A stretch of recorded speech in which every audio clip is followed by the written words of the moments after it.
Hey friends, welcome back. Here's a very short document I want to share with you entitled What the U.S. Government Knows About Unidentified Flying Objects. This is written by Peter Gersten, and he wrote this for Frontiers of Science in the May-June 1981 edition. At last, new evidence for the existence of unconventional aerial objects relies no longer on the credibility of civilian reports, but on the records of scientists, military personnel, intelligence analysts, law enforcement officers, and other reliable and responsible people. Their testimony can be found in 3,000 pages of previously classified documents on UFOs, released mostly through Freedom of Information Act suits over the past few years by the Departments of State, Army, Navy, Air Force, and Defense, the Federal Bureau of Investigation, the National Security Agency, the Defense Intelligence Agency, and the Central Intelligence Agency.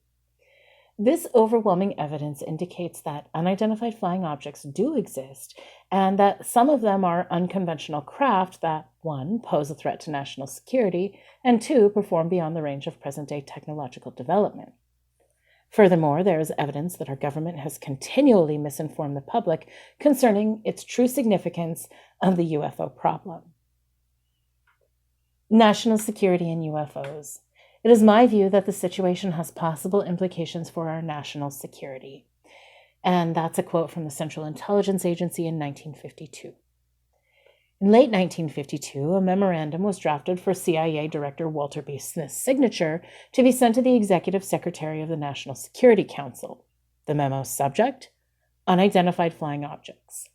The document showed that the CIA had reviewed the current situation concerning unidentified flying objects, which have caused extensive speculation in the press and have been the subject of concern to government organizations. It was the director's opinion that possible implications for our national security, which transcend the interests of a single service. So he therefore recommended that the agency and the agencies of the Department of Defense be directed to formulate and carry out a program of intelligence and research activities required to solve the problem of instant positive identification of unidentified flying objects.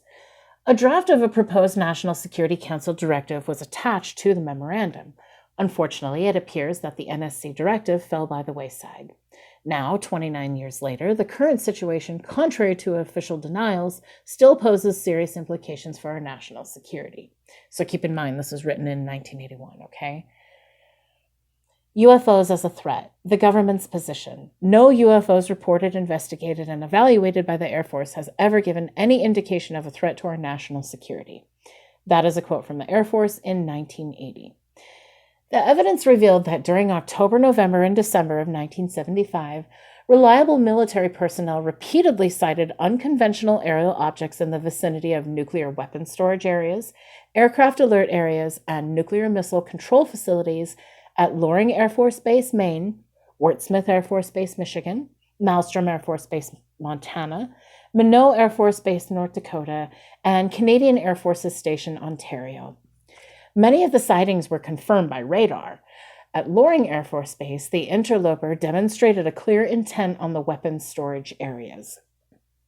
The incidents drew the attention of the CIA, the Joint Chiefs of Staff, and the Secretary of Defense. Though the Air Force informed the public and the press that individual sightings were isolated incidents, an Air Force document says that Security Option 3 was implemented and that security measures were coordinated with connections. So it breaks off here and it doesn't really give a clear finish to that sentence here. So moving forward. Coinciding with the November 1957 UFO wave, on 6 November 1957, a directed collection request for UFO information was levied on Contact Division by the Office of Scientific Intelligence. Responses to the requirement were forwarded to collection staff, OSI, on 14 November 1957.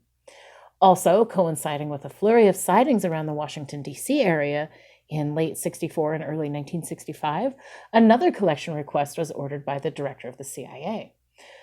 The present writer, Peter Gersten, was among those interviewed by the Domestic Contact Division.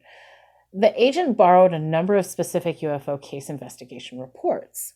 A series of memos from April through late summer of 1976 show renewed interest in UFO data, probably as a result of the 75 and 76 UFO sightings at Strategic Air Command bases and other military installations.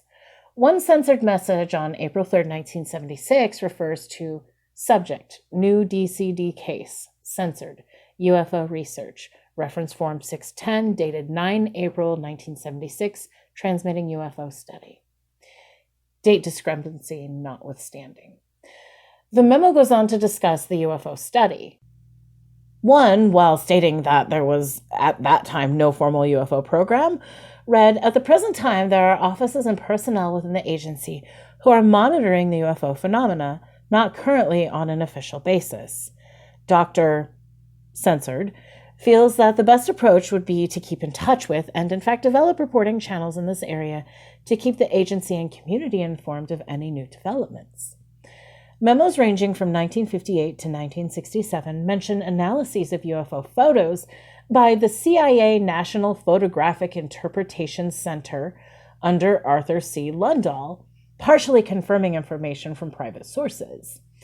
Indeed, Lundahl was involved in arranging a window on the Colorado Project and in secret meetings with Dr. Edward Condon and members of the Colorado Project staff.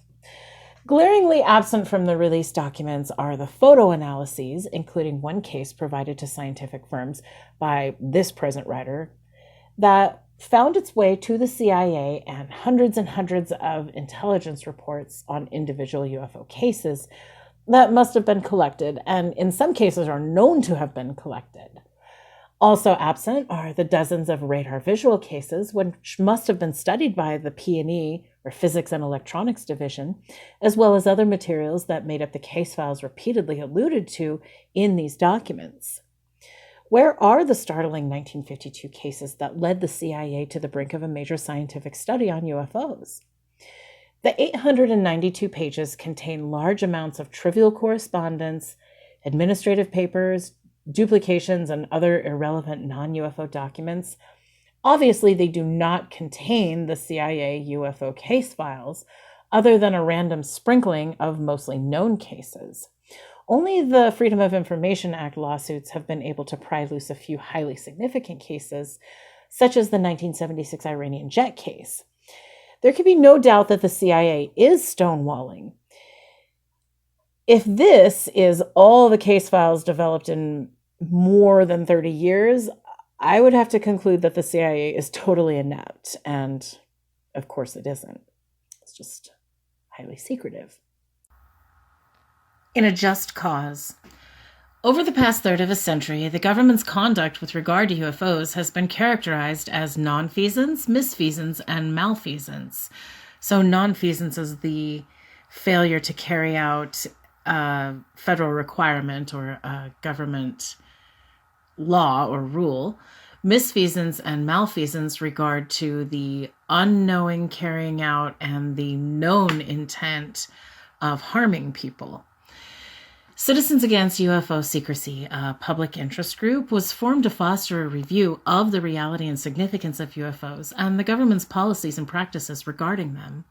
Cause calls upon the federal government to 1. Admit that the public has been misled about the nature of UFOs, 2. Acknowledge that UFOs exist, and 3. Reverse its position that further scientific study of UFO reports is unwarranted. Cause seeks the immediate declassification and public dissemination of all official UFO documentation.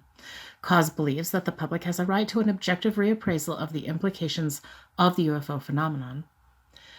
Now, there are some footnotes here as well, and these are mostly just specific memorandums that occurred between multiple branches of services and multiple personnel of high-ranking status. These 892 pages are just trivial correspondence. So where are the rest of these pages that all of these people gave their professional reports of documentation of what happened? They're confidential still. They're not part of the overall report. And they continue to be covered up today. So who knows if that's going to be part of the overall data dump that's coming. Who knows what we can expect, but I think in the grand scheme of things, we all know what we can expect. Don't be fooled, okay? Eyes wide open. Thanks for joining me, friends.